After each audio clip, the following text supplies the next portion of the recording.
Hello students, आज हम 12th class mathematics relation function की एक्सरसाइज 1.3 करेंगे। इससे पहले हमने 1.2 तक की थी। अगर कोई प्रॉब्लम है तो आप हमें कमेंट्स में बता सकते हैं। देखिए, इस एक्सरसाइज को शुरू करने से पहले हम थोड़ी सी डिस्कस करते हैं GOF के बारे में। देखिए, GOF और एक होता है FOG। GOF को हम लिखते हैं GFX और इसको हम लिखते हैं F और GX। ठीक है, G of F X function, F G X function, इस तरह से लिखते हैं। तो क्वेश्चन नंबर पहला हमसे कहता है कि हमें क्या फाइंड आउट करना है, जी ओ एफ को हम लिखेंगे, जी ओ एफ को जी एफ एक्स।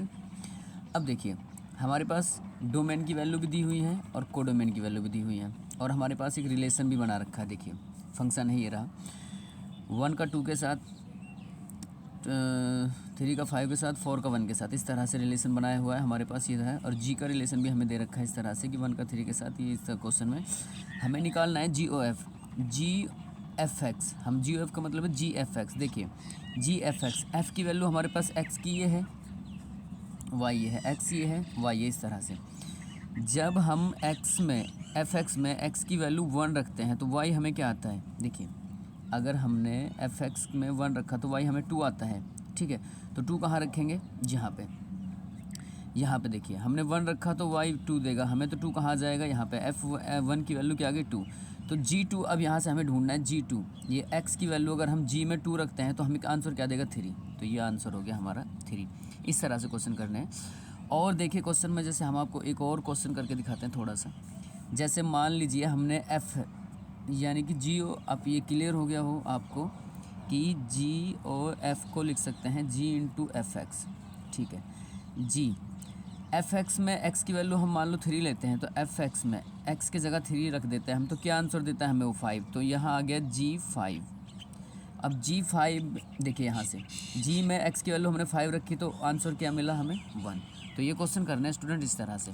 तो ज़्यादा डिफिकल्ट क्वेश्चन है नहीं, इसको आपको थोड़ा सा सॉल्व आउट करना है। आगे जितने भी पार्ट दिए हों आप खुद से एक बार सॉल्व करके देखिए, इजीली हो जाएंगे। क्वेश्चन नंबर सेकंड देखिए, क्वेश्चन नंबर सेकंड कहता है कि F G and H be function from R to R so that relation, यानी कि आर टू आर है कि रियल टू रियल। अब हमारे पास है कि एफ प्लस जी इंटू ओ एच, इसको हम लिख सकते, इस हमें प्रूव करना है कि एफ ओ एच प्लस जी ओ एच होता है क्या। तो लेफ्ट हैंड साइड यूज़ करते हैं हम पहले पार्ट की।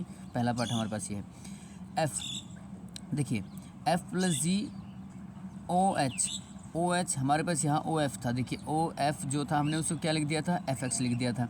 अब ओ एच क्या है, ओ एच को हम क्या लिख सकते हैं, एच एक्स लिख देंगे, एच एक्स लिख देंगे। तो हमने क्या लिखा, एच एक्स लिखा। अब अंदर मल्टीप्लाई किया, एफ के साथ भी एच एक्स की मल्टीप्लाई और जी के साथ भी एच एफ एक्स की मल्टीप्लाई। तो ये देखिए, हमारे पास इधर से हम समझाते हैं, जी एफ एक्स को हमने क्या लिख सकते हैं हम, G O F. F H X को हम क्या लिख सकते हैं, F O H. G O H ये हमारी लेफ्ट हैंड साइड थी, right hand side sorry. Same वही प्रोसीजर इनटू पहले सेकंड क्वेश्चन, ये जो हमारे पास सेकंड क्वेश्चन दिया हुआ है इसमें भी सेम प्रोसीजर ये अपनाएंगे हम क्या करेंगे, एफ इंटू जी इंटू ओ एच है, ओ एच को क्या लिख सकते हैं, एच एक्स। फिर हमने दोनों की मल्टीप्लाई की, एफ के साथ ओ एच एक्स लिखा, जी के साथ एच एक्स लिखा। अब क्वेश्चन में हमने आपको बताया कि जी ओ एफ को अगर हम जी एफ एक्स लिख सकते हैं तो जी एफ एक्स को हम क्या लिख सकते हैं, जी ओ एफ। तो इसका मतलब क्या है, एफ एच एक्स को हम क्या लिख सकते हैं, F O H. G H X को क्या लिख सकते हैं, जी ओ एच। तो ये था question number second. Question number third देखिए, थर्ड में हमारे पास है एफ एक्स एक फंक्शन मॉडुलस फंक्शन दिया हुआ है, फिर जी एक्स एक फंक्शन है, 5x माइनस 2 का मॉडुलस है। जी ओ एफ और एफ ओ जी निकालना है हमें, जी ओ एफ और एफ ओ जी। सबसे पहले जी एफ ओ जी है क्या, एफ इंटू जी एक्स है ये। अब जी एक्स देखिए, क्वेश्चन में हमारे पास क्या है, एफ ओ जी, जी एफ ओ जी हम पहले चेक करते हैं। एफ ओ जी क्या होता है, जी एफ इंटू जी एक्स, एफ इंटू जी एक्स होता है। अब जी एक्स की वैल्यू आपके पास क्या है, ये रही, हमने रख दी, और एफ जहाँ जी एक्स था वहाँ पे हमने रख दी 5x माइनस 2। अब बचा एक्स। अब एक्स एफ में एफ एक्स फंक्शन में एक्स की जगह पे 5x माइनस 2 लिखा हुआ है, फंक्शन क्या है, मॉडुलस। तो हम क्या रखेंगे, इस एफ 5x माइनस 2 की वैल्यू मॉडुलस में रखेंगे तो डबल मॉडुलस आ जाएगा। एक मॉडुलस तो इसी के साथ था, एक इसके साथ था, तो आंसर हमारा क्या आ जाएगा, ये आ जाएगा। एक ही मॉडुलस लिख देंगे हम और ये सॉल्व हो जाएगा। जी ओ एफ देखिए, जी एफ एक्स लिख सकते हैं इसको हम, जी एफ एक्स। अब एफ एक्स की वैल्यू क्या है आपके पास, मॉडुलस एक्स, तो हमने क्या रखा, मॉडुलस एक्स रख दिया। अब ये जी एक्स के जगह पे मॉडुलस एक्स आ गया। जी फंक्शन क्या है, ये रहा, तो जहाँ एक्स है वहाँ मॉडुलस एक्स रख देंगे और इस तरह से क्वेश्चन सॉल्व हो जाएगा। इसका जो थर्ड पार्ट है, थर्ड पार्ट इसमें क्या है, सेकेंड पार्ट जो है, एफ एक्स की वैल्यू है 8x³ जी एक्स की वैल्यू है 1/x³। अब आप अगर मान लो एफ ओ जी निकालते हो तो एफ इंटू जी एक्स हो जाएगा।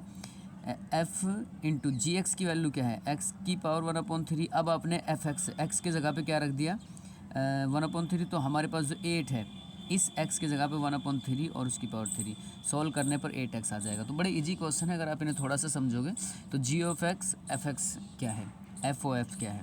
क्वेश्चन नंबर, ये क्वेश्चन था हमारे पास थर्ड क्वेश्चन। क्वेश्चन नंबर 4 देख लेते हैं। देखिए क्वेश्चन नंबर 4 हमारे पास है कि एफ एक्स हमारे पास दिया हुआ है 4x + 3 6x - 4 x naught is equal to 1/2/3 है। So that function F O F X is equal to क्या लाना है, हमें x लाना है। देखिए एफ ओ एफ एक्स को हम एफ ओ एफ भी लिख सकते हैं, एफ ओ एफ भी लिख सकते हैं, ठीक है, वो एक ही बात है।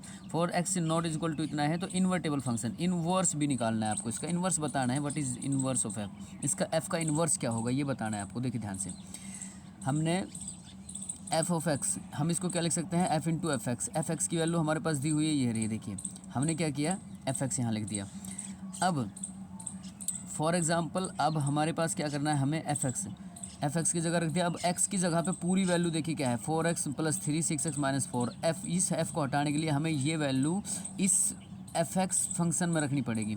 तो हमने इस फंक्शन में रखी और थोड़ा सॉल्व आउट किया इसे, मल्टीप्लाई करने के बाद क्रॉस एलसीएम लिया और हमारे पास क्या है कि सॉल्व करने पर हमारे पास आंसर क्या आ गया, एक्स आ गया। तो F X is equal to X है, ये हमने प्रूव करना। तो ये थोड़ी कैलकुलेशन है स्टूडेंट्स, आप अगर खुद से करेंगे तो थोड़ी बेटर कैलकुलेशन होगी आपकी। और ये तो बस क्रॉस मल्टीप्लाई करनी है और एलसीएम लेके सॉल्व आउट करके ये आंसर लाना है आपको, एक्स लाना है, ठीक है। अब ये पूछता है हमसे इन्वर्स। इन्वर्स के लिए कंडीशन है, देखिए इन्वर्स के लिए देखिए यहाँ पे एफ एक्स को हम क्या मान लेते हैं, देखिए एफ एक्स जो होता है वो होता है इज इक्वल टू वाई, या तो आप एफ एक्स लिखो या वाई लिखो। अब यहाँ एफ एक्स हमारे पास फंक्शन क्या है, 4x + 3 6x - 4। तो एफ एक्स की जगह हमने क्या लिख दिया, वाई इज इक्वल टू क्या होगा ये, तो वाई डिपेंड कर रहा है एक्स पर। अब इसकी डिपेंडेंसी चेंज करनी है, जैसे आप इसकी डिपेंडेंसी चेंज कर दोगे यानी कि एक्स की वैल्यू, जैसे फॉर एग्जांपल हमारे पास है F X is equal to Y, X is equal to F को उधर भेज दे तो इन्वर्स हो जाएगा वाई। ये हमने 12th क्लास में +1 में पढ़ा होगा, एफ इन्वर्स किस तरह से, एक्स की वैल्यू क्या आ जाएगी, एफ इन्वर्स वाई आ जाएगी। अगर इस एक्स को एफ को इधर भेज दें हम उसके साथ वाई के, तो ये क्या होगा, X inverse X is equal to F inverse Y हो जाएगा। तो यहाँ देखिए हमने क्रॉस मल्टीप्लाई किया, 6x को y की तरफ लाए, 4x को इधर रखा, 6y को अंदर मल्टीप्लाई किया और 4x + 3 y को अंदर अब यहाँ से देखिए जो एक्स वाई वाली टर्म से इधर थी, y वाली टर्म जो इधर थी 4y, उसको हम इधर ले आए इसकी साइड। इधर लाने के बाद हमारे पास क्या, सॉरी ये था 4x वाली टर्म को हम इधर ले आए, हमने इधर लिखा 4x को और y को हम इधर ले गए, ठीक है। हमने यहाँ से x कॉमन लिया तो 6y - 4 बचा और इधर 3y प्लस का 4y था, तो x की वैल्यू क्या आ गई, 4y + 3 6y - 4, ये x की वैल्यू आ गई। यहाँ देखिए x की वैल्यू अगर आप इसमें रख दोगे फंक्शन में, x की जगह पे यहाँ रख दोगे तो फंक्शन क्या हो जाएगा, y इन्वर्स, यानी कि ये वैल्यू आ जाएगी। अगर x की जगह पे ये रख दोगे आप तो ये इन्वर्स हो गया। तो f जैसी आप यहाँ पे y रखा तो हमारे पास ये वैल्यू आ गई, x रखने पर हमारे पास 4x + 3 और 6x - 4। हमसे पूछा था कि क्या एफ एक्स का इन्वर्स f है, तो हाँ बिल्कुल ठीक है, एफ एक्स का इन्वर्स f है। ये ऑन टू की कंडीशन में आप डिपेंडेंसी चेंज कर देते हैं, जैसे ही हम क्वेश्चन की डिपेंडेंसी थोड़ा सा और क्लियर कर देते हैं। F X is equal to होता है वाई, एक्स को यहाँ रखो, एफ एक्स को उधर भेजो तो ये एफ इन्वर्स वाई हो जाएगा। तो हमारे पास एफ इन्वर्स वाई क्या है, तो इसका इन्वर्स क्या आ गया, वो फंक्शन ही आ गया जो फंक्शन था। आप इसे एफ इन्वर्स वाई ही लिख के चलिए, आप इसे एफ इन्वर्स एक्स भी लिख सकते हैं इस तरह से। क्वेश्चन नंबर 4 था ये।